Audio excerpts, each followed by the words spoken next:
하나님 말씀 보도록 하겠습니다. 출애굽기 23장 10절부터 13절까지의 말씀입니다. 출애굽기 23장 10절부터 13절까지의 말씀, 저와 여러분이 한 절씩 교독하고 마지막 절은 합독하도록 하겠습니다. 출애굽기 23장 10절부터 13절까지의 말씀입니다. 교독합니다.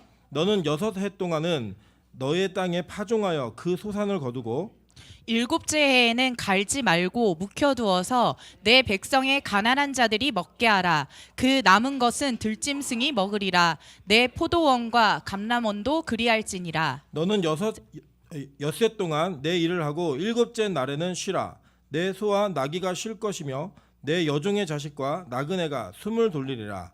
내가 내게 이른 모든 일을 삼가 지키고 다른 신들의 이름을 부르지도 말며 내 입에서 들리게도 하지 말지니라. 아멘. 네, 우리 주변에 있는 분들에게 이렇게 한번 인사하도록 하겠습니다. 이렇게 잘생기고 예쁜 분인지 몰랐습니다. 다시 한번 앞뒤로 인사하겠습니다. 구경하는 것만으로도 감격이 있습니다. 네, 우리 성도들의 얼굴을 볼 때마다 감격이 있는 은혜가 있기를 축원합니다. 성도의 얼굴에는 정말 이 세상의 기준으로 뭐 잘생기고 예쁘고 이런 것보다도 영적으로 잘생김이 있어야 되고 영적으로 아름다움이 있어야 합니다.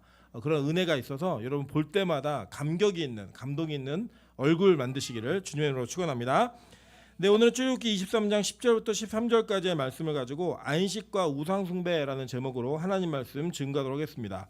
이 안식에 관련된 안식일의 법은 이미 십계명에서 언급이 되어졌습니다. 그래서 여러분 기억나시겠지만 십계명 중에 안식일에 관련된 이야기를 제가 안식과 주일이라는 제목으로 설교한 내용이 있습니다. 그래서 혹시 이 안식일이 왜 주일이 되었는가에 대한 개념은 그때 설교를 참고하시면 거기에 정확하게 기록이 되어 있는 것을 아시게 될 겁니다. 오늘은 그때 다루었던 내용과는 조금 다른 측면의 내용들을 다루고자 합니다. 오늘 본문에 보시면 성경은 일단 두 가지를 분명히 강조했습니다. 안식년과 안식일을 강조했고 이 두 가지의 강조를 통하여 결국엔 이것을 지키고 지키지 않는 것이 무엇과 연결되어 있는가를 하나님께서는 정확하고 분명하게 언급하셨습니다. 그 바로 13절에 뭐라고 얘기하냐면 이것을 지키는 것은 다른 신들의 이름을 부르지 않고 내 입에 들리지도 않게 하는 행위와 연관성이 있다라고 하는 것입니다. 그래서 저는 오늘 이 안식년과 안식일에 동일하게 이야기하고 있는 안식의 개념이 우상숭배와 어떤 연관성이 있고 과연 이것을 어떻게 지켜내는 것이 다른 신들의 이름을 부르지 않는 정말로 하나님만을 섬기는 행위인가라고 하는 것들을 다시 한번 살펴보고 또 기존의 한국교회가 가지고 있는 안식에 대한 개념들을 다시 재정비함으로써 성경적인 안식이 우리에게 무엇을 가르치고 있는가를 통하여 저와 여러분에게 올바른 성경적 신앙이 자리 잡기를 주님의 이름으로 축원합니다. 자, 오늘 먼저 이 본문을 보시면 하나님께서는 첫 번째로 안식년에 대한 강조를 하셨습니다. 그 안식년에 대한 강조의 내용이 뭐냐면 6해 동안은 너희 땅에 파종하여 그 소산을 거두고 일곱째 해에는 갈지 말고 묵혀두어라 라고 하는 행위적 명령입니다. 동시에 우리 12절도 보시면 6해 동안에 내 일을 하고 일곱째 날에는 쉬라 라고 얘기하면서 안식일과 안식년의 개념을 7이라고 하는 서클을 만들어서 하나는 일주일 가운데 6일은 일하고 또 하루는 일하지 말라라고 이야기했고 또 한 가지는 6년 동안 일을 하고 7년째는 일하지 말라라고 이 땅에 대한 이야기를 하셨습니다. 사실 이 안식이라는 개념은 영어로 번역하면 뭐 레스트라고 번역도 하고 여러 가지로 번역하는데 실제로 히브리어 원어로는 사바트라고 하는 단어입니다. 사바트이라는 단어인데 이 사바트이라는 단어 자체가 어떤 의미를 가지고 있냐면 쉬다, 멈추다라고 하는 의미도 있지만 그것이 어떻게 쉬고 어떻게 멈추냐의 의미는 정확히 말씀드리면 원래의 자리로 돌아가다라는 의미예요. 여러분 예를 들면 집이 깨끗하다라고 하는 그 의미는 두 가지를 가질 수 있습니다. 예를 들면 여러분이 아무것도 없는 새로운 집에 이사를 하기 위해 그 집에 들어가시면 집에 정말 아무것도 없죠. 예, 그러면 그걸 깨끗하다라고 얘기할 수 있죠. 집이 깨끗해, 아무것도 없어, 그냥 물건이 아무것도 없는 거예요. 그냥 깨끗해 라고 얘기하는 건 그 깨끗함이 맞아요. 그죠? 동시에 또 다른 개념의 깨끗함도 있습니다. 어떤 깨끗함이 있냐면 어느 집에 들어갔더니 집에 TV가 있고 냉장고가 있고 뭐 다 있는 거예요. 가구, 집기가. 그런데 우리가 딱 볼 때 정말 그 가구나 집기 모든 것들이 있어야 할 곳에 있는 거예요. 예를 들면 휴지가 있어야 될 곳은 어디예요? 휴지통이죠. 그죠? 휴지통이고 쓰레기가 있어야 될 곳은 어디예요? 쓰레기통이에요. 그럼 음식이 있어야 될 곳은 어디예요? 냉장고잖아요. 이런 식으로 다 있어야 될 곳에 있는 것, 그 집을 들어가서 우리는 뭐라고 얘기하면 집이 참 깨끗하다라고 이야기합니다. 그죠? 그러니까 이 안식이라고 하는 샤바트의 개념은 어떤 개념이냐면 바로 이 두 번째 얘기하고 있는 깨끗함의 개념인 거예요. 그러니까 이 안식은 원래 하나님은 하나님의 자리에서 피조물은 피조물의 자리에서 원래 자기 역할을 감당하는 겁니다. 그러니까 하나님이 안식 가운데 감당하실 일은 무엇이냐면 영광을 받으시는 일이에요. 동시에 사람이 해야 될 일은 뭐예요? 영광을 돌리는 일이에요. 그래서 안식의 가장 중요한 개념은 하나님께 예배하는 자와 예배를 받으시는 분의 관계가 올바르게 설정이 되는 겁니다. 그 설정이 되는 곳에서 쉼이라고 하는 단어가 왜 나왔냐면 6년 동안 6일 동안 일을 할 때에는 하나님이 우리에게 맡기신 이 땅에서의 사명을 감당하는 거예요. 예를 들면 학생은 공부를 하는 거고 회사원은 직장 일을 열심히 하는 거예요. 오늘도 찬이가 교회에 저보다 늦게 왔는데 오자마자 저한테 뭐라고 얘기하면 공부하라는 거예요. 공부. 이유가 뭐냐면 이제 저희 토요일 날에는 제가 설교 준비를 하냐고 잘 못 놀아주고 이제 서재로 들어갑니다. 그러면 이제 아빠 공부해, 나도 공부할래. 그러면서 자기도 마우스를 들고 와요. 그러니까 얘는 마우스를 들고 오는 게 공부라고 생각하는 것 같아요. 그래서 저한테도 와갖고 얘기하는 게 뭐냐면 지금 공부하라는 거예요. 지금. 그러니까 걔가 볼 때는 아빠는 공부를 해야 되는 사람인 거예요. 공부를 해야 하는 게 자기 자리, 아빠의 위치인 거예요. 그러니까 그게 요구하는 것처럼 하나님이 우리에게 요구하시는 게 뭐냐면 일주일 동안 6일 동안은 여러분의 각자의 맡겨진 사명의 일들을 다 감당하는 거예요. 열심히. 그리고 주일에는 뭘 하라는 거예요? 하나님을 예배하는 원래의 자리로 돌아오라는 겁니다. 하나님만을 예배하는 자리로 돌아오라는 거예요. 그래서 여러분 주일에 예배를 우선하는 어떤 일도 여러분에게 허용되지 않습니다. 주일에 여러분에게 예배보다 더 귀한 일도 절대로 존재하지 않습니다. 여러분 물론 우리가 그러면 다른 날은 괜찮느냐? 그것도 아니에요. 그냥 안식이라는 개념 자체가 원래 하나님께서 원하시는 자리로 돌아오는 것인데 그 날을 우리 인간의 죄악성 때문에 온전하게 지킬 수 없으니 정확하게 지정한 날을 통하여 그 날을 기념하고 그 날에 우리의 삶과 우리의 초점을 다시 하나님께 돌리는 일을 집중적으로 하자는 거예요. 그래서 매일의 삶 가운데도 여러분의 매일의 예배가 있어야 하고요. 매일의 안식이 있어야 됩니다. 그 안식은 뭐냐? 여러분이 모든 일을 다 중단하는 거예요. 뭐까지도 중단하는 거냐? 생각까지도 중단하는 거예요. 그 예배자의 온전한 모습에 요구되는 게 뭐냐면 신령과 진정으로 예배를 드리라고 말하고 있습니다. 그래 여기 와가지고 집에 배추 사다 김치 담가야지 막 이렇게 고민하고 계시면 이건 뭐예요? 안식을 누리는 게 아니에요. 여러분 생각이 쉰다는 게 얼마나 중요한지 이 세상 사람들도 압니다. 제가 그 뇌에 관련된 병원에 가서 검사를 받는데 저한테 뭐라고 얘기를 하냐면 좀 뇌를 쉬게 하래요. 그래서 그냥 멍 때리는 시간을 가지라는 거예요. 저한테는. 그래서 그걸 어떻게 하냐? 그냥 불 이렇게 막 있는 거 이렇게 보고 쳐다보고 있어요. 가만히 아무 생각하지 말고. 저는 그게 안 되거든요. 저는 이렇게 항상 머리가 돌아가요. 저는. 제가 사실은 이 말을 좀 더듬는 버릇이 있습니다. 근데 왜 더듬냐면 저는 앞에 말을 하면서도 뒤에 말이 계속 생각이 나요. 뒤에 말하고 앞에 말하고 이렇게 계속 이렇게 헛겨가지고 제가 가끔 이렇게 시간이 촉박하거나 랩을 하잖아요. 막 랩을 하면서 막 뒤에 말이 계속 떠오를 때가 막 있어요. 저는 그게 자동이에요. 자동 그냥. 그래서 제가 굉장히 괴로운데 의사가 얘기한 게 뭐냐면 맨날 생각하죠. 머리가 계속 돌아가죠. 예, 뭐 멍 때리래요. 그냥 가만히 있으라는 거예요. 근데 그게 뭐냐? 하나님이 우리에게 원하시는 안식인 거예요. 무슨 안식이냐면 여러분이 가지고 있었던 걱정, 근심, 슬픔 다 내려놓고 뭐에만 집중을 하는 거예요? 하나님과의 관계성에 집중을 하는 거예요. 그래서 여러분 이 안식은 그 관계성을 인정하고 그 관계 안으로 들어올 때에만 온전하게 누릴 수 있습니다. 자, 그래서 하나님께서는 우리에게 이 안식에 대한 개념을 어떻게 말씀하셨는가 한번 보도록 할게요. 창세기 2장 1절 보겠습니다. 천지와 만물이 다 이루어지니라. 하나님이 그 하시던 일을 일곱째 날에 마치시니 그가 하시던 모든 일을 그치고 일곱째 날에 안식하시니라 라고 이야기합니다. 자, 여러분 이거예요. 만약에 우리가 6일을 일했기 때문에 힘드니까 하루를 쉬어라는 개념으로 안식일에만 접근하면 하나님의 개념하고는 전혀 다른 개념이에요. 여러분 하나님이 피곤하실까요? 피곤하시면 하나님이에요, 아니에요? 아니잖아요. 그죠? 그리고 하나님은 6일 동안에 창조를 하신 이후에 피곤해서 쉬신 게 아니에요. 그럼 뭐 때문에 쉬셨어요? 창조물들에게 예배하고 예배를 받으시고 그 예배를 하게 하시기 위해 안식이라는 그 날을 정하신 거예요. 그래서 그 행위를 하신 겁니다. 그래서 하나님이 그 일곱째 날을 복되게 하사 거룩하게 하셨으니 이는 하나님이 그 창조하시며 만드시던 모든 일을 마치시고 그날에 안식하셨습니다. 원래 자리로 돌아가신 거예요. 그날에 원래 자리로 돌아가는 게 안식일의 출발이고 시초입니다. 자, 계속 볼게요. 신명기 5장 12절부터 15절 보겠습니다. 내 하나님 여호와가 내게 명령한 대로 안식일을 지켜 거룩하게 하라. 엿새 동안은 힘써 내 모든 일을 행할 것이나 일곱째 날은 내 하나님 여호와의 안식일인즉 너나 내 아들이나 내 딸이나 내 남종이나 내 여종이나 내 소나 내 낙이나 내 모든 가축이나 내 문 안에 유하는 객이라도 아무 일도 하지 못하게 하고 내 남종이나 내 여종에게 너같이 안식하게 할지니라. 너는 기억하라. 내가 애굽 땅에서 종이 되었더니 내 하나님 여호와가 강한 손과 편팔로 거기서 너를 인도하여 내었나니 그러므로 내 하나님 여호와가 내게 명령하여 안식일을 지키라 하느니라 라고 이야기합니다.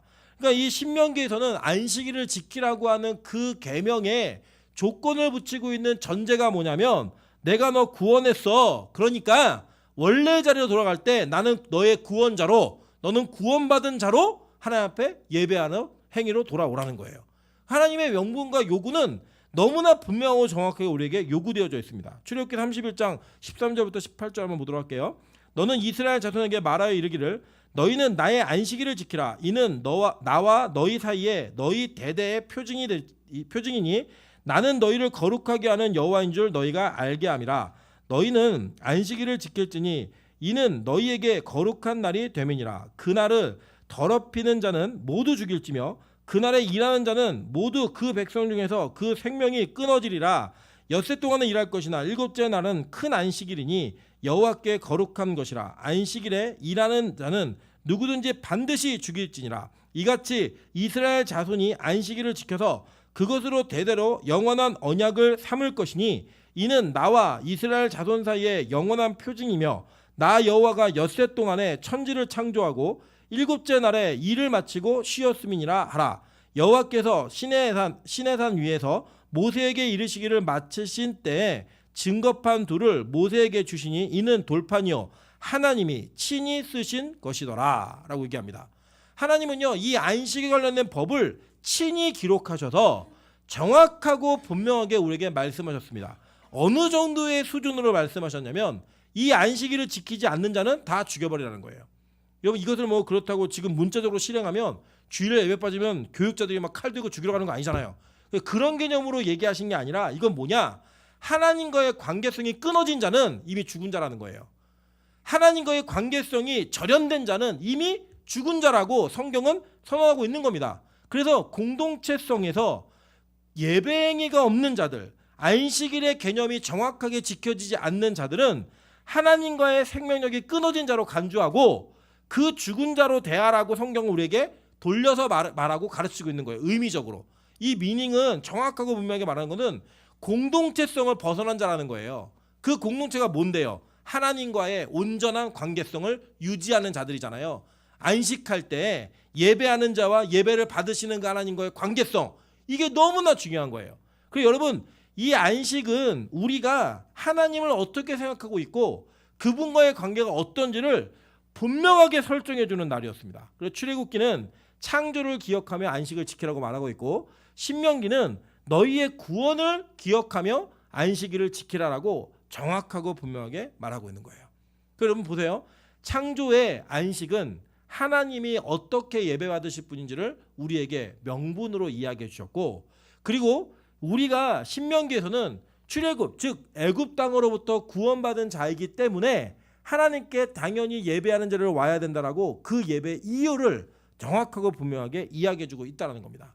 하나님은 오늘 이 안식의 개념을 일에서 그러니까 날에서 년으로 확장하셨어요.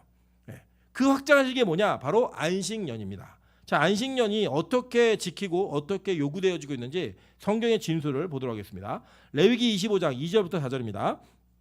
이스라엘 자손에게 말하여 이르라. 너희는 내가 너희에게 주는 땅에 들어간 후에 그 땅으로 여호와 앞에 안식하게 하라. 너는 6년 동안 그 밭에 파종하며 6년 동안 그 포도원을 갖고 그 소출을 거둘 것이나 일곱째 해에는 그 땅이 쉬어 안식하게 할지니 여호와께 대한 안식이라. 너는 그 밭에 파종하거나 포도원을 가꾸지 말며라고 얘기합니다. 여러분 이제 이거를 이제 농사법으로는 휴경법이라고 이야기하는데 그 땅의 지력을 회복하기 위해 하루 한 해 정도를 쉬어주라는 거예요. 그러니까 뭐예요? 땅의 원래의 힘을 찾을 수 있게 쉬어줘라라고 하는 게 안식의 개념이죠. 그래서 이 안식이 원래의 자리로 돌아오다라는 개념을 땅에도 하나님 적용하셨어요.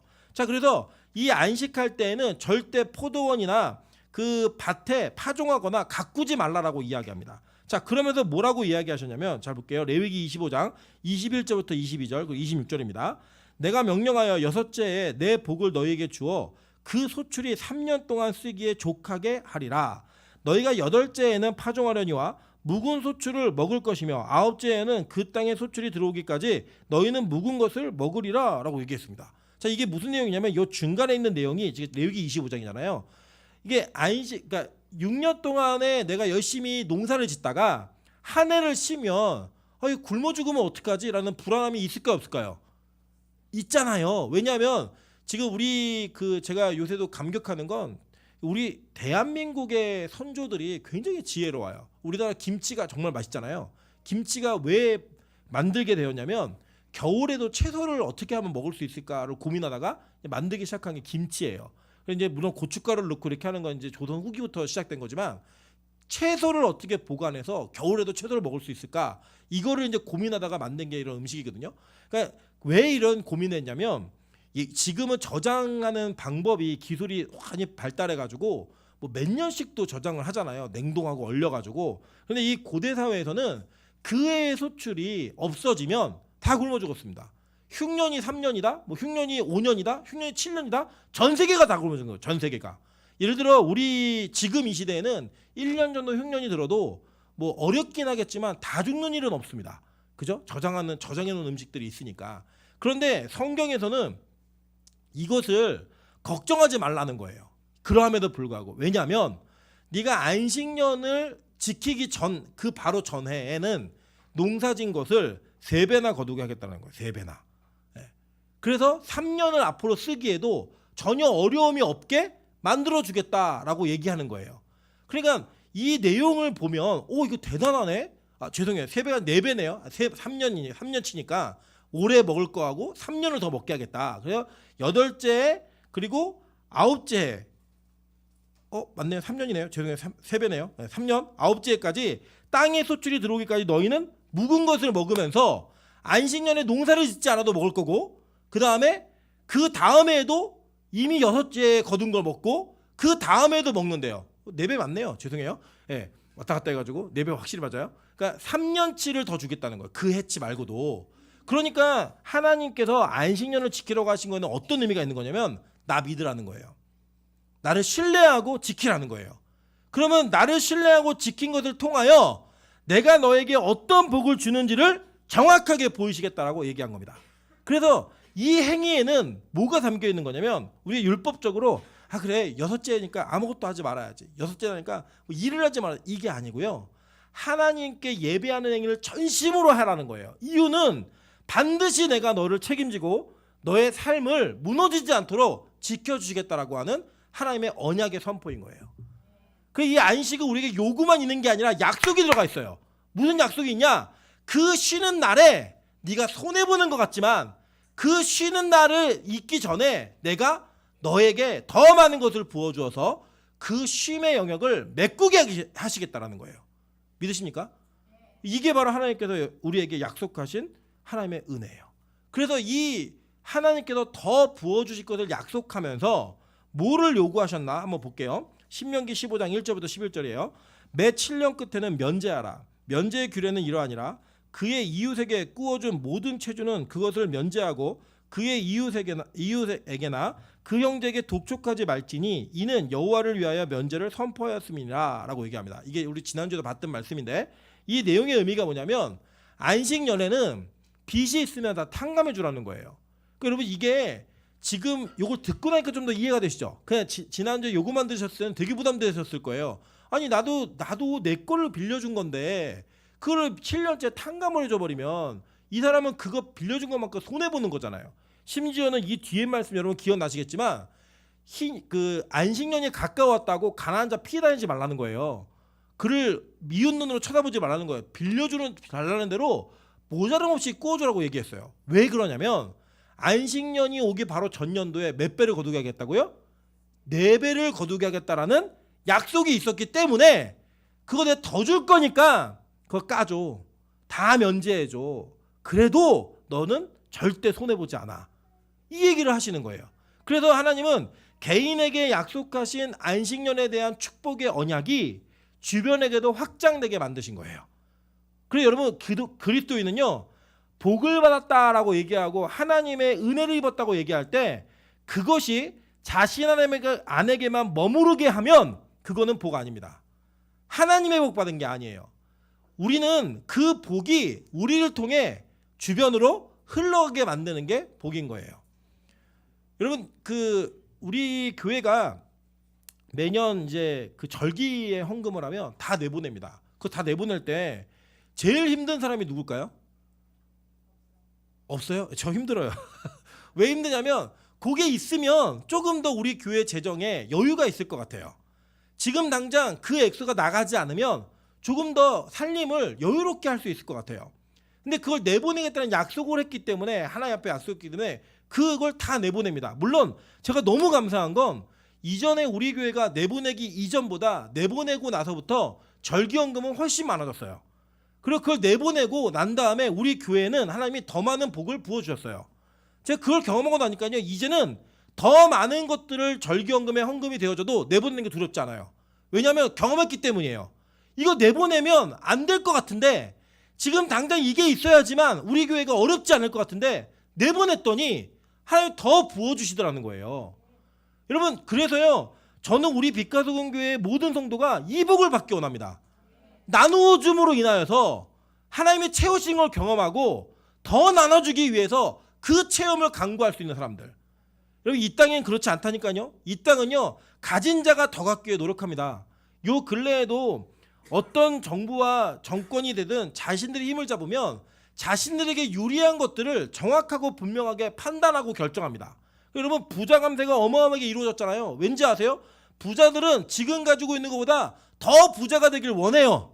그래서 그걸 소유하는 거예요. 그렇다고 그들이 나누든가요? 아니요, 그렇지 않습니다. 그럼에도 불구하고 그들은 더 많은 것들을 가지고 더 많은 것들을 우리라는 영역에서 나라는 영역에서 머무르게 하는 것에 힘쓰고 살아요. 성경은 그렇게 얘기하잖아요. 성경은요 반드시 나누라는 거예요. 그래서 안식년에는 너 일하지 마. 네 거라고 얘기하니까 일하지 말고 그 땅에서 나는 모든 것은 가난한 자들과 외국인들, 이방인들이 그거 먹게 해줘. 그건 그 해는 네 땅 아니야. 그냥 가만히 내어버려도 라고 얘기하셨다는 거예요. 하나님은 그것을 통하여서 우리가 하나님을 어떻게 경외하고 있는지 그리고 그 경외함을 통해 받은 복이 어떻게 주변에게 흘러가야 되는지를 너무나 분명하게 말씀하셨어요. 그래서 그리스도인의 물질과는 이 세상과 달라야 합니다. 그리스도인이 가지고 있는 복의 개념 역시 달라야 해요. 안식의 개념은 이런 개념이라는 거예요. 내가 왜 안식하는가? 이 안식을 통하여 더 나누기 위해서. 이 안식을 통하여 하나님과의 온전한 신뢰관계를 더 많이 회복하기 위해서 그 예배를 드리고 안식하는 거예요. 여러분 사실 생각해 보세요. 주일이라고 하는 이 시간에 여러분이 원래 하던 일에 돈을 벌면 얼마나 더 돈을 많이 버시겠어요. 원래 여러분 이 시간에 안 쉬고 공부를 열심히 하면 얼마나 더 많은 학업에 증진이 있겠습니까? 여러분 이 시간에 쉬면 그냥 예배 안 드리고 여러분의 쉼을 가지면 얼마나 몸이 많이 회복되시겠어요. 그거 다 압니다. 그럼에도 불구하고 여전히 하나님은 우리에게 안식이라는 개념 속에 내가 너에게 부어줄 복이 있으니 나와의 관계를 정확히 설정하라라고 우리에게 요구하고 계신 거예요. 이 안식의 완성이 뭔지 아세요? 오늘은 조금 더 나아가서 이 율법이 어떻게 완성되어지는가를 좀 보도록 하겠습니다. 자, 안식의 완성은 희년이에요. 희년이 뭐냐? 레위기 25장 8절부터 13절입니다. 한번 볼게요. 너는 7 안식년을 계수할지니 그럼 뭐예요? 77에 49년이죠. 그러니까 49년 7이라는 숫자가 완성의 숫자인데 그걸 7번 하라는 거예요. 완성의 완성인 개념이죠. 그 계수를 하면 7년이 7번인즉 안식년 7번 동안 곧 49년이다 라고 얘기합니다. 그리고 7째 달 열흘날은 속죄일이니 너는 뿔나팔 소리를 내되 전국에서 뿔나팔을 크게 불지며 라고 얘기했어요. 자, 뭐냐면 이 희년이라고 하는 이 개념이 히브리어로는 요벨이란 단어인데 이 요벨이란 단어의 뜻이 뭐냐? 희년, 해방의 해, 양강, 나팔, 숫양이에요. 그러니까 나팔을 불라고 얘기하는 게 그 요벨의 날에 요벨을 불라는 거예요. 이해되시죠? 이게 언어 유희예요. 요벨의 날에 요벨을 불어라 이거예요. 나팔을 부는데 너희는 50년째 해를 거룩하게 하여 그 땅에 있는 모든 주민을 위하여 뭐를 공포하래요? 자유를 공포하래요. 자유. 네. 그러니까 이 희년은 안식이라고 하는 개념이 어떻게 완성이 되어지면 어떤 일이 벌어지는가를 설명해 주는 거예요. 근데 그 희년의 개념 속에 뭐가 있었냐면 희년, 해방의 해, 양각, 나팔, 그리고 또 뭐가 있었어요? 숫, 양이 있었죠. 이게 이제 뭐와 연결될 건지 대부분 아시겠죠? 예. 그러니까 이 희년의 개념은 진정한 안식이 7번이 완성이 되어지면 50년째 다 완성되어지고는 그 다음 주에 희년을 선포하는데 그 선포가 모든 주민을 위한 자유를 선포하라는 거예요. 자 보세요. 이에는 너에게 희년이니 너희는 각각 자기의 소유지로 돌아가며 각각 자기의 가족에게로 돌아갈지며 그 50년째 해는 너희의 희년이니 너희는 파종하지 말며 스스로 난 것을 거두지 말며 가꾸지 아니한 포도를 거두지 말라. 이는 희년이니 너희에게 거룩함이라. 너희는 밭의 소출을 먹으리라. 이 희년에는 너희가 각기 자기의 소유지로 돌아갈지라 라고 얘기합니다. 이 내용이 뭐냐면 이 희년에는 노예되었던 자, 체주로 인해 채무로 인해 체주에게 팔렸던 자, 이런 모든 자들이 다 자유를 얻는 날이라는 거예요. 그 해라는 거예요. 희년의 해는. 그래서 이 50년이 딱 되면 이 희년에는 모든 이에게 자유가 선포되고 그 자유를 통하여 모든 사람들이 자기 고향과 자기의 처소로 돌아가고 땅도 돌려줘야 됩니다. 네. 그러니까 지금 우리는 예를 들어 이 땅에서 현대에는 땅을 누가 사면 영원히 그 사람 소유잖아요. 근데 이스라엘의 땅의 법은 뭐였냐면 희년에 원래 땅 주인에게 다 돌려주라는 거예요. 그러니까 땅은 뭐의 개념이었냐면 땅에서 나는 소출이 자기의 소유였지 땅은 하나님께서 각 지파에게 주신 기업이었어요. 기업은 빼앗기지 않는 세습되어지는 기업이에요. 재산이에요. 자산. 그러니까 이건 절대 뺏기지 않아요. 근데 이거를 하나님 지키라고 얘기한 거예요. 여러분 그래서 이 희년 사상을 얘기하면 뭐 공산주의다 뭐 이런 얘기 하시는데 말도 안 되는 얘기 하지 마세요. 공산주의랑은 전혀 다른 개념이에요. 이 희년의 개념은 하나님께서 원래 주신 기업대로 각자의 소유가 지켜지고 회복된다라는 의미예요. 뭐예요? 그러니까 원래대로 돌아가다. 이해되시죠? 자, 이게 바로 희년이었어요. 자, 볼게요. 레위기 25장 54절부터 55절입니다. 그가 이같이 속량되지 못하면 희년에 이르러는 그와 그의 자녀가 자유하리니 이스라엘 자손은 나의 종들이 됨이라. 너희는 내가 애굽 땅에서 인도하여 낸 내 종이요 나는 너희의 하나님 여호와이니라 라고 얘기합니다. 희년에 자유하게 되는데 너희가 이걸 왜 지켜야 되냐면 나 너의 여호와야. 나 너희를 구원한 하나님이야. 이걸 선언하시는 거예요. 이걸 안 지키면 뭘 인정 안 하는 거예요? 하나님을 인정하지 않겠다라는 거예요. 희년을 지키지 않는 자들, 안식년을 지키지 않는 자들, 안식일을 지키지 않는 모든 자들은 누구를 인정 안 하는 거예요? 하나님을 인정하지 않는 거라고 성경은 우리에게 정확히 분명히 말하고 있는 거예요. 여러분 그런데요, 이스라엘 백성들은요 이렇게 하나님이 정확하고 분명하게 선포하셨음에도 불구하고 안식일을 지키지 않습니다. 대표적으로 이걸 어떻게 지키지 않았는가? 예레미야가 이거를 고발해요. 볼게요. 예레미야 34장 8절부터 20절입니다. 길지만 다 같이 읽도록 제가 읽어드리도록 할게요. 시드기야 왕이 예루살렘에 있는 모든 백성과 한 가지로 하나님 앞에서 계약을 맺고 자유를 선포한 후에 여호와께로부터 말씀이 예레미야에게 임하니라 라고 얘기해요. 그러니까 이 시드기야가 어떤 일을 행했냐면 마지막 왕이에요. 유다의 남유다의 마지막 왕인데 이 왕이 하나님의 희년을 선포한 거예요. 자유를 선포했다는 얘기는 희년을 선포했는데 이 계약의 내용이 뭐냐 계속 볼게요. 그 계약은 사람마다 각기 히브리 남녀 노비를 놓아 자유롭게 하고 그의 동족 유다인을 종으로 삼지 못하게 한 것이라. 이 계약에 가담한 고관들과 모든 백성이 각기 노비를 자유롭게 하고 다시는 종을 삼지 말라 함을 듣고 순복하여 놓았더니 이게요. 그러니까 희년을 선포하니까 말씀에 있는 대로 순종했다는 거예요. 처음에는. 그런데 후에 그들의 뜻이 변하여 자유를 주었던 노비를 끌어다가 복종시켜 다시 노비로 삼았더라. 그러므로 여호와의 말씀이 여호와께로부터 예레미야에게 임하니라. 이르시되 이스라엘 하나님 여호와께서 이와 같이 말씀하시니라. 내가 너희 손주를 너 애굽 땅 종의 집에서 인도하여 낼 때에 그들과 언약을 맺으며 이르기를 너희 형제 히브리 사람이 내게 팔려왔거든 너희는 7년째 되는 해에 그를 놓아줄 것이니라. 그가 6년 동안에 너를 섬겼은즉 그를 놓아 자유롭게 할지니하였으나 너희 선조가 내게 순종하지 아니하며 귀를 기울이지도 아니하였느니라. 뭐라 했냐면 이 유다의 고관들이 처음에는 시드기야 왕의 명령을 따라 히브리 노예들을 다 해방시켰다는 거예요. 자유인으로.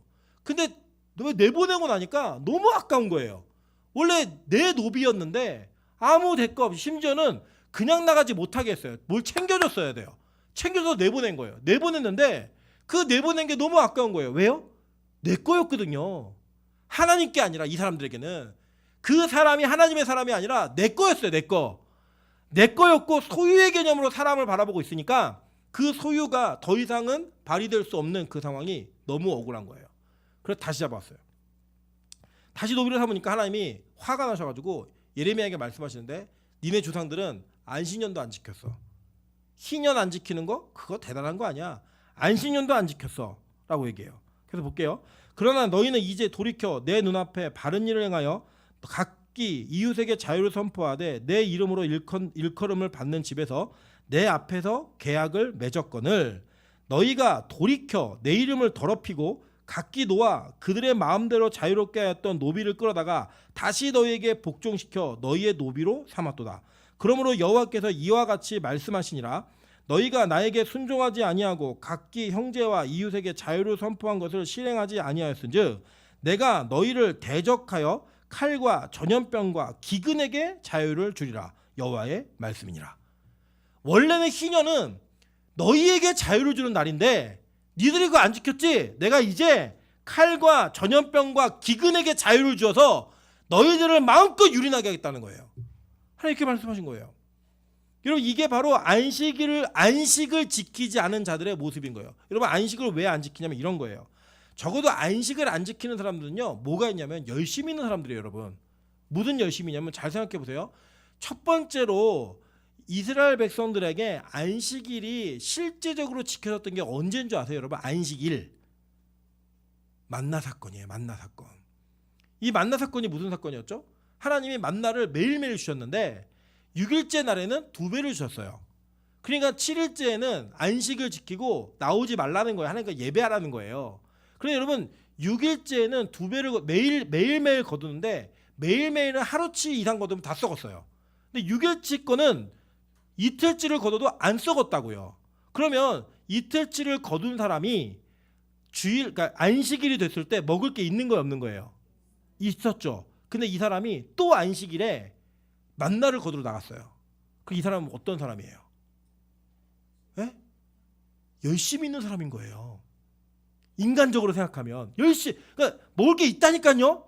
있는데 자기 게 충분하게 있어요. 오늘 먹을 게 있다고요. 있는데 그날 아침에 새벽에 일찍 또 만나를 주러 나갔다? 이건 무슨 사람이에요? 부지런한 사람이라고요. 열심히 있는 사람인 거예요. 그냥 인간적으로 생각하면 본받아야 되는 사람들이에요. 이 사람들은. 그죠? 자기 게 있음에도 불구하고 또 절약하고 또 모아서 또 먹어야지 하는 사람이었다고요.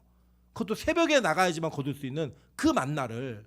우리가 이 땅에서 그렇게 사는 거예요. 하나님이 분명히 우리를 책임진다고 약속하셨어요. 믿으십니까? 그걸 믿는다고 얘기를 하는데 우리의 삶 속에서 하나님이 우리를 채우시는 것 이상의 것들을 기대하면서 자기 열심으로 계속 사는 거예요. 그러니까 이 안식이 될 수가 없는 거예요. 여러분 주일날 예배보다 더 귀한 것이 있다라고 여겨지는 그리고 그렇게 그것을 집중하는 사람들의 특징이 뭐냐면 이거예요. 하나님과의 관계보다 나는 이 열심을 하면 나에게 얻어지는 유익이 있기 때문에 이걸 선택하겠다는 거예요. 그게 여행이 되었던 그게 일하는 것이 되었던 집에서 쉬는 것이 되었던 뭐가 되었든지 간에 그 쉼을 통하여 하나님의 관계보다 내가 얻을 수 있는 유익이 많으니 나는 이것에 열심을 가하겠다라고 하는 그 고백이 저와 여러분으로 하여금 안식의 개념을 깨뜨리게 만드는 거예요. 그렇다고 뭐 주일날 예배 나오면 다 안식시켜놔? 그것도 아니에요. 여기 앉아 있는데 여러분 머릿속이 자꾸 다른 생각으로 돌아가요. 그건 뭐냐면 내가 지금 예배하고 말씀을 듣는 것보다 내가 이 고민을 하고 이 걱정을 하고 이 염려를 하는 게 나에게는 훨씬 유익이 있겠다 이거예요. 그걸 하는 거예요 우리가. 그래 원래 이거 뭐냐면 안식일을 지키지 않는 자들, 안식을 지키지 않는 자들은 열심히 있는 사람들이에요. 열심. 무슨 열심? 자기 열심. 뭘 못 믿는 거냐? 하나님을 신뢰하지 않는 거예요. 하나님을 못 믿기 때문에 내 열심이 아니면 난 살아남을 수 없어 라고 하는 그 전제가 하나님까지 끌어내리는 거예요. 하나님 분명히 약속하셨잖아요. 내가 안식일 전날 2배 줄게. 그러니까 너 일하지 않아도 돼. 너 안식년 지킬 때 내가 4배를 줄게. 일하지 않아도 돼. 못 믿는 거예요. 아유 하나님 나 그거 못 믿고요. 내 손으로 내가 직접 뭘 해서 거두는 거 이것만 내 거고요. 난 이거 없으면 못 살아요. 이건 거예요. 그래서 여러분 우리가 가끔 제가 이런 질문을 받아요. 주일날 일하는 직업을 선택할 때 어떻게 해야 됩니까? 라는 질문을 받아요. 제가 뭐라고 얘기하면 이렇게 얘기합니다. 되도록이면 일단 선택하지 않았으면 좋겠다. 그러나 주일날 네가 그렇게 일을 할 수밖에 없는 상황이 될 수도 있다. 그러면 그것을 할 때 어떤 마음과 태도로 해야 될지를 고민해라 라고 얘기합니다. 그러니까 저희 아내가 이제 학교에서 그 일을 하잖아요. 그러다 보니까 주일날 입시가 있을 때가 있어요. 그러니까 이거 입시를 하러 갑니다. 그럼 저희 아내는 물론 일단 우리 교회가 아니더라도 다른 교회 예배를 반드시 드리고 새벽기도로 드리고 그곳에 가요. 그래서 제가 이렇게 권면을 해요. 그때 번 돈은 헌금해라.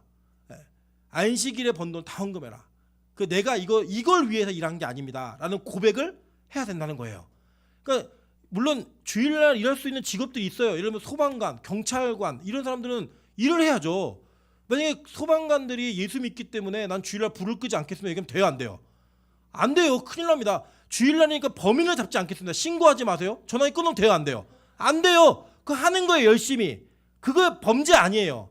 그런데 그렇게 한다 할지라도 그 틈 가운데 여러분이 예배드리는 하나님과의 관계성을 잃어버리면 안 된다는 거예요. 예를 들어 일찍 예배 드릴 수 있다. 드리세요. 그게 안 된다고 하면 지금 이제 미디어도 있고 할 수 있잖아요. 방법이. 할 수 있어요. 여러분 제가 누누이 말씀드리죠. 여기에 와도 이미 영혼은 나가 있는 사람이 있어요. 반면에 나가서 여기를 못 와도 예배 못 드리는 게 너무 안타까운 사람이 있다고요. 그거는 제가 판단하지 못해요. 여러분이 하나님과의 관계 속에 아시는 거예요. 내가 지금 뭐 때문에 그런가. 저희 아내가 요새 예배를 갑자기 열심히 드리기 시작했어요. 근데 저한테 이렇게 고백하더라고요. 자기가 결단을 했대요. 무슨 결단을 들어봤더니 자기가 예배를 드리기 싫으면 무조건 예배를 간대요. 그 요새 예배를 열심히 가요. 그럼 뭐예요? 예배 드리기 싫어 죽겠다는 거죠. 네. 여러분 우리는요 예배를 좋아하는 인간들이 아니에요. 아멘. 왜 안 하세요? 저 여러분이 그렇게 해야 저 위로가 되죠. 저만 그런 줄 알고 있잖아요. 저는 우리 예배드리기 좋다 싫다. 싫다. 좋으신 분도 계시군요. 예. 목회를 하셔야 되나? 어쨌든 저는 그렇게 기쁘진 않아요. 근데 뭐가 있냐면 희한하게 죄 짓는 거는 할 땐 즐거운데 하고 나면 너무 힘들어요. 근데 예배는 할 땐 힘든데 하고 나면 너무 좋아요. 그래 이거를 우리가 이 하나님과의 관계로 들어오는 거 우리가 싫어하는 거는요. 내 죄성이 예배자로 서는 걸 막아내는 거예요. 그리고 빛가소금교회 제일 중요한 타이틀이 뭐죠? 예배잖아. 예배자로 서는 거. 우리가 계속 예배자로 서게 해달라고 예배자 찬양하면서 맨날 나오는 이유가 뭐예요? 이 곡이 좋아서가 아니라 더 좋아하는 거 따로 있어요. 그러나 이 예배를 통하여 우리 안에 진짜 예배자의 모습이 서야지만 오늘 하루를 성공할 수 있거든요. 이 예배가 없으면 우리 오늘 또 실패하고 또 죄에 매여서 제일 거룩한 곳에서 그 죄를 용서받을 수 있는 유일한 현장에서 우리 또 죄를 지을 수밖에 없거든요. 우리 무조건 예배 성공해야 돼요. 그런데 이것을 기억하지 않으면 우리는 계속 내 힘으로 사는 것을 위해 하나님의 명령을 거부하고 거절하고 그 안식에 들어가는 게 아니라 안식을 벗어나기 위해 몸부림을 친다는 거예요. 여러분 저는 우리 빛가소금교회가 안식의 개념이 뭔지를 알고 목숨 걸고 지키는 교회가 되길 소망합니다. 여러분 저는 절대 율법적으로 주일이니까 아무것도 하지 말고 여기에 앉아 있어 라고 얘기하는 거 아니에요. 아시죠? 이거는 마음이에요. 마음. 하나님과의 관계성이에요. 관계성. 여러분 그래서 이게 안 되는 사람은요 이거 사역하면 안 돼요. 이게 안 되는 사람은 직분 받아도 안 돼요. 이게 안 되는 사람은 하나님 사랑한다고 얘기해도 안 돼요. 이건 말이 안 되는 거예요. 말이. 그 관계성. 내가 예배자로서 예배할 분을 예배하지 않는데 어떻게 그게 주의 백성이에요. 예배를 실패하는데 무슨 사역자가 돼요. 예배 가운데 온전한 예배가 드려지지 않는데 무슨 그게 직분자예요. 이건 말도 안 되는 얘기라는 거예요. 말도 안 되는 얘기. 여러분 저와 여러분은요 이 땅에서 이 안식이 무슨 개념인지를 정확히 이해하셔야 돼요. 예전에 저도요 이걸 율법적으로 이해했을 때는 주일날 돈 안 쓰고 멀리 안 가고 이런 것들을 지켰다고요 저도. 근데 저는 이게 저희 부모님의 교육법에 맞았다고 생각해요. 예를 들면 제가 돈에 대한 개념이 생기기 전에는 저희 부모님이 돈을 못 쓰게 하셨어요 주일날. 그리고 지금 하늘모는 지금도 주일날 돈을 안 써요. 사람들이 못 쓰게 하고. 그런데 저는 그렇게 하지 않아요. 왜냐? 돈의 개념이 무엇인지를 정확히 알고 이 돈을 주일날 쓸 수 있을 때 쓰면 그건 괜찮아요. 예를 들면 성도끼리 교제를 한다? 안식이에요. 그 교제 속에 무슨 대화를 나누는 가 훨씬 중요해요. 차를 마시면서 여러분 스테이크를 막 주일날 갈면서 같이 교제를 나누면서 하나님의 영광을 이야기하고 막 얘기하면 그 안식이에요. 그런데 주일날 여러분 커피 그 자판기 커피 뽑아 먹으면서 성도 욕하고 누구 정죄하고 비판하고 있잖아요. 그 안식 아니에요. 그거 범죄예요, 범죄. 이 개념이 분명히 있어야 돼요, 우리 안에. 그래서 저는 주일날 웬만하면 안 써야 되는 거 안 쓰면 좋아요. 예를 들어 주일날 목욕하러 간다, 안 하셔도 되잖아요. 토요일날도 되잖아요. 그런 거는 머리 자르러 간다, 주일날 안 해도 되잖아요. 그런 거는 이런 것들을 조금 우리 안에 정제할 필요는 있어요. 뭔가 해야 될 거 안 해야 될 필터링을 내가 하는 거예요. 아, 내가 하나님 앞에 이건 걸릴 것 같은데 안 하셔야 돼요. 근데 이거는 괜찮아, 하셔야 돼요. 그래서 우리 교회는 주일날 재직하고 밥 먹으러 가는 거예요. 왜요? 성도의 교제를 위해서. 주일날 야유회를 하면서 어딘가를 빌려서 값을 지불해요. 왜요? 성도의 교제와 그 예배를 위해서, 하나님을 예배하는 공동체를 위해서. 그건 문제되지 않는 거예요. 주일날 밥 사 먹잖아요. 만약에 주일 안식이라서 돈 못 쓰게 하면 우리 권사님도 맨날 부엌 들어서 일하셔야 돼요. 그것도 사오시면 안 돼요. 농사 지은 걸로. 예. 막 뜯어온 걸로. 이런 걸로 하셔야 돼요. 예. 뜯는 것도 오늘 뜯으면 안 돼요. 토요일날 다 준비 다 해놓고. 옛날에 우리 어른들은 그랬다고요. 그 정신은 우리 어느 정도 받아들일 필요가 있어요. 근데 그 의미를 알면요, 진짜 안식이 무엇인지를 여러분 이해하시면 이 안식에 온전하게 거하면서 자유할 수 있어요. 왠지 아세요? 안식의 목적이 자유예요. 이 땅의 속박으로부터 자유라고요. 그 자유가 뭐 너무나 중요한 거예요. 근데 이 안식을 안 지켰어요. 에스겔 20장 10절부터 20절 보겠습니다. 그러므로 내가 그들을 애굽 땅에서 나와 광야에 이르게 하고 사람이 준행하면 그로 말미암아 삶을 얻을 내 율례를 주며 내 규례를 알게 하였고, 또 내가 그들을 거룩하게 하는 여호와인 줄 알게 하려고 내 안식일을 주어 그들과 나 사이의 표징을 삼았노라. 그러나 이스라엘 족속이 광야에서 내게 반역하여 사람이 준행하면 그로 말미암아 삶을 얻을 나의 율례를 준행하지 아니하며 나의 규례를 멸시하였고 나의 안식을 크게 더럽혔으므로, 안식일을 크게 더럽혔으므로 내가 이르기를 내가 내 분노를 광야에서 그들에게 쏟아 멸하리라 하였으나 내가 내 이름을 위하여 달리 행하였었나니 내가 그들을 인도하여 내는 것을 본 나라들 앞에서 내 이름을 더럽히지 아니하려 하였음이로다. 이게 뭐예요? 원래 우리가 안식을 못 지켜서, 안식일과 안식년을 다 못 지켜서 하나님이 죽이기로 작정하시고 죽여도 할 말이 없는 존재들이라는 거예요. 다. 그런데 왜 그랬냐면 내 이름 때문에 안 했다는 거예요. 내가 이스라엘 백성들을 애굽에서 끌어냈는데 그 끌어내면서 다 죽이면 아이고 야 하나님이 끌어내더니 다 죽이려고 끌어냈네? 이럴까 봐 내가 그렇게 하지 않겠다는 거예요. 그래서 계속 볼게요. 또 내가 손을 들어 광야에서 그들에게 맹세하기를 내가 그들에게 허락한 땅 곧 젖과 꿀이 흐르는 땅이요 모든 땅 중에 아름다운 곳으로 그들을 인도하여 드리지 아니하리라 한 것은 그들이 마음으로 우상을 따라 나의 규례를 업신여기며 나의 율례를 행하지 아니하며 나의 안식일을 더럽혔음이라. 그러나 내가 그들을 아껴서 광야에서 멸하여 아주 없이 하지 아니하였었노라.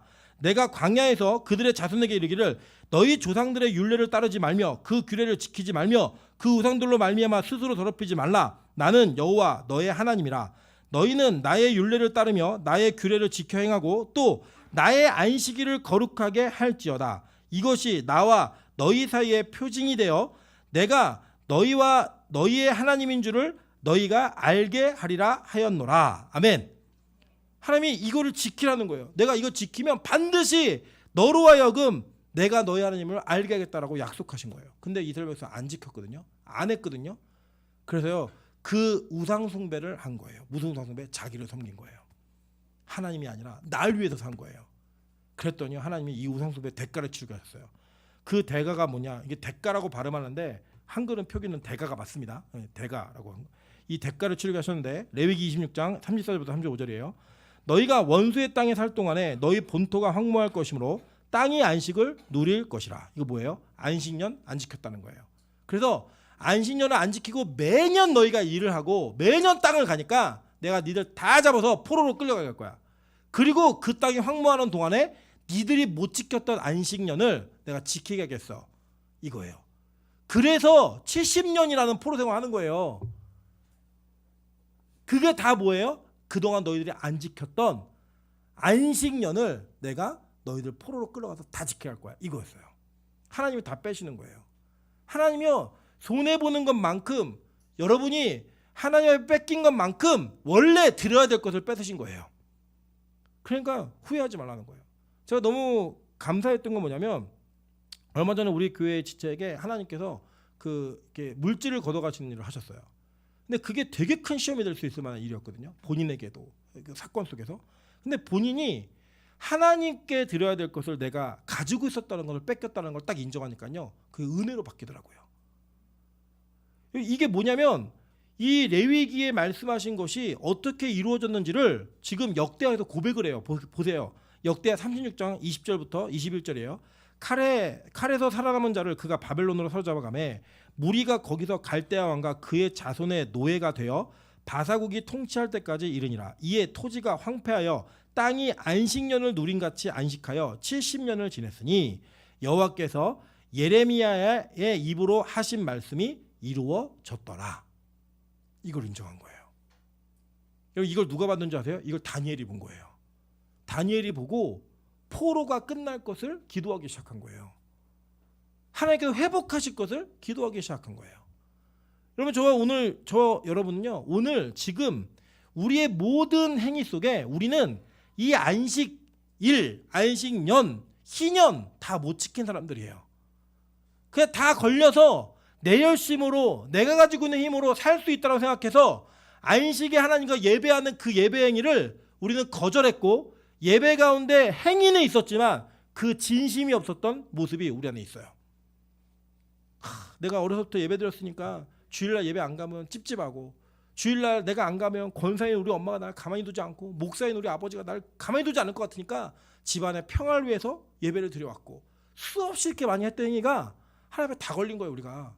그래서 지금 하나님이 우리를 포로로 팔아버려도, 우리의 것을 다 앗아가셔도 우리 할 말이 없는 존재예요.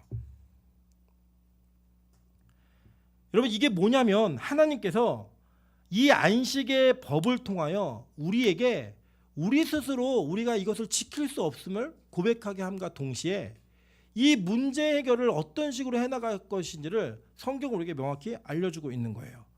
자, 안식을 지키지 못해 끌려갔던 자들이 다시 돌아와서 어떤 고백을 하나 보도록 할게요. 자, 느헤미야 10장 31절입니다. 돌아온 사람들이에요. 이 사람들 팔려갔다가 혹시 이 땅 백성이 안식일에 물품이나 온갖 곡물을 가져다가 팔려고 할지라도 우리가 안식일이나 성일에는 그들에게서 사지 않겠고 일곱째마다 땅을 쉬게 하고 모든 빚을 탕감하리라 하였고. 그 우상 숭배했던 대가를 치르고 나니까 너무 무서운 거예요. 하나님 정확히 지키시는 거예요. 그래서 나는 하나님, 제가 다시 돌아와 보니까요, 다시 원래 자리로 와서 보니까요, 안식이 이렇게 소중한지 몰랐습니다. 다시는 내가 어기지 않고 잘 지킬게요 라고 했지만 이들이 그거 지켰어요? 또 못 지켰어요. 그래서 하나님은 그걸 또 팔아버렸어요. 얘네들은.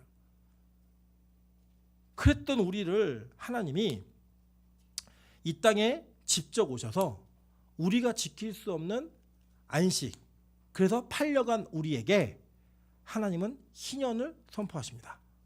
자, 성경 보도록 할게요. 누가복음 4장 16절부터 21절입니다. 예수께서 그 자라신 곳 나사렛에 이르사 안식일에 늘 하시던 대로 회당에 들어가서 성경을 읽으시려고 서심해 선지자 이사야의 글을 드리거늘 책을 펴서 이렇게 기록된 데를 찾으시니 곧 주의 성령이 내게 임하셨으니 이는 가난한 자에게 복음을 전하게 하시려고 내게 기름을 부으시고 나를 보내사 포로된 자에게 자유를, 눈먼 자에게 다시 보게 함을 전파하며 눌린 자를 자유롭게 하고 주의 은혜의 해를 전파하게 하려 하심이라. 원래 안식일을 잘 지켜서 복을 받아야 될 백성들이 안식을 못 지켜서 다 팔려가 있으니까 선지 이사를 통해 하나님 말씀하신 거예요. 내가 직접 이 땅에 와서 안식, 이 희년의 의미가 뭐라 그랬죠? 희년, 해방의 해, 양각 나팔 숫 양, 이 희년 그 자체가 되어서 너희들에게 자유를 허락하겠다는 거예요. 지키지 못해 팔려간 자들, 지키지 못해 그것의 저주를 다 받은 자들에게 내가 자유를 주겠다라고 말씀하시면서 오늘 이 말씀을 선포하시는 거예요. 책을 덮어 그 맡은 자에게 주시고 앉으시니 회당에 있는 자들이 다 주목하여 보더라. 이에 예수께서 그들에게 말씀하시되 이 글이 오늘 너희 귀에 응하였느니라 하시니. 아멘. 저는 오늘 이 시간에 여러분에게 안식이 임하기를 소망합니다. 저는 이 시간에 오늘 여러분에게 희년의 은혜가 임하기를 소망합니다. 여러분은 죄의 노예가 되어서, 여러분 자신의 노예가 되어서 우리는 내 열심으로 말미암아 살 수밖에 없다라고 우리 인생을 몰아쳤고, 그렇게 몰아치는 그 결과로 안식이라는 것을 경험하지 못하고 너무나 저주스러운, 너무나 힘들고 고달픈 인생을 살아온 거예요. 그렇게 팔려간 이 땅의 노예가 됐던 저와 여러분에게 오늘 예수 그리스도가 직접 이 땅에 오셔서 희년이 되셔서 선포하시는 거예요. 내가 너희들 그 죄악으로부터 다 자유하게 해주겠다. 원래 팔렸던 자들이 원래 자리로 돌아가게 해주겠다. 그게 뭐예요? 원래 우리의 땅이 어디였어요? 에덴 동산이었잖아요. 천국이었잖아요. 그 땅을 너희에게 다시 돌이키겠다는 거예요. 그래서 오늘 이 말씀은 천국의 말씀이에요. 천국 복음의 선포인 겁니다. 여러분, 저는 오늘 우리 이 시간을 통하여 여러분이 이 땅에서 안식을 누리는 은혜가 있기를 소망합니다. 여러분, 마태복음 5장에 오늘 1부터 설교를 했는데 심령이 가난한 자는 천국이 저희 것이며 10절에도 천국이 저희 것이며 두 구절이 있어요. 이 두 구절만 현재형이에요. 나머지 중간에 온유한 자는 뭐 땅을 기업으로 받을 것이요, 다 미래형이에요. 다 두 개만 딱 천국이 저희 것이며 요 두 가지만 현재형이에요. 예수 믿는다는 건 천국을 죽은 이후에만 누리는 존재가 아니에요. 예수를 믿음과 동시에 그분의 소유함과 동시에 천국은 이미 우리에게 임한 거예요. 그래서 그 천국에 임한 기쁨을 가지고 오늘을 사는 거예요. 근데 이게 어떻게 임하냐? 다른 거 없어요. 예수 잡으면 돼요. 예수만 붙들면 돼요. 어쩌면 이 교회를 오늘 오면서도 어떤 이는 천국으로 이 교회를 왔을 거고, 이 예배를 오면서 어떤 이는 이 시간이 천국으로 느껴져서 왔을 거예요. 반면에 어떤 이들에게는 이 시간이 책임과 의무이고 율법이어서 온 사람도 있을 거예요. 어떤 이게 정말 오기 싫은데, 정말로 나는 안식을 지키고 싶지 않은데 끌려서 온 사람도 있을 거예요. 괜찮아요. 어떤 이도 괜찮아요. 다 무슨 무엇으로 왔든 간에 여기에서 여러분 희년을 경험하시면 돼요. 그 예수 그리스도를 말미암는 자유를 경험하시면, 죄로부터의 자유가 얼마나 기쁜지를 경험하시면 여러분 그 희년의 자유가 저 여러분의 인생을 송두리째 바꿔놓을 거예요. 완전한 방향성을 전환시킬 거예요. 저는 그런 은혜가 있기를 소망합니다. 그런 영광이 나타나는 교회 되기를 소망합니다. 여러분, 우리가 이것을 위해서 뭐가 필요하죠? 성령이 너희에게 임하시면 그런 일이 벌어진다는 거예요. 저는 오늘 이 찬양을 우리 미영 집사에게 특송을 부탁했습니다. 제가 이 찬양을 꼭 불러야겠다고 생각하고 제가 부르려고 하니까 저랑 이게 좀 안 맞는 것 같아요. 이게. 근데 오늘 누가 부르면 감격이 있을까, 감동이 있을까? 제가 묵생을 하는데 우리 미영 집사가 목소리 되게 높은데 노래 잘하는 사람은 아니거든요. 근데 BTS 노래 잘할지 몰라도 그러니까 이건 아닌데 자꾸 생각이 나는 거예요. 생각이. 감동이. 제가 새벽 3시에 문자를 보냈어요. 4시에 보냈대요. 4시에 보냈어요. 특송 좀 해. 했더니 답이 안 오길래 안 하는 줄 알고 안 오면 민정이가 해요. 민정이 자기는 줄거 못한대요. 끊어버렸어요. 전화를. 그리고 다행히 우리 미영지사가 왔는데 찬양을 모르는 찬양인데 연습해서 왔어요. 저는 이 찬양을 우리 미영지사가 특송할 때 미영집사에게도 은혜가 있지만 우리 모두에게 은혜가 있기를 소망합니다. 왜냐하면 저는 우리 미영집사가 이 자유를 경험하고 있는 사람이라고 믿어요. 이 천국을 경험하고 있는 사람이라고 진짜 믿어요. 이 찬양이 우리에게 함께 나눠지는 은혜가 있기를 소망합니다.